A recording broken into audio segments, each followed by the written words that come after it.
Ողջույն, ես Ռոբերտն եմ, ես Սեբաստացի եմ, սովորում եմ Արևելյան դպրոցում, ես ունեմ լավ ընկերներ, ես շատ եմ սիրում իմ ուսուցչուհի ընկեր Սեդային, մենք հաճախ ենք ճամփորդում, բարձունքներ ենք հաղթահարում, այցելում ենք թանգարաններ,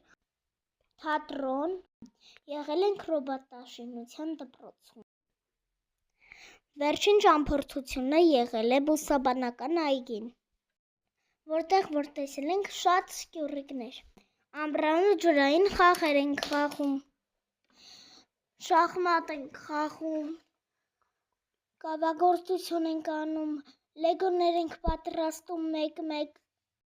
Մի օր մենք երկարօրյայի երեխաների հետ պատրաստել ենք շոկոլադ, մենք խնամում ենք մեր դպրոցի բույսերը։ Շուտով եղբայրս կդառնա Սեբաստացի։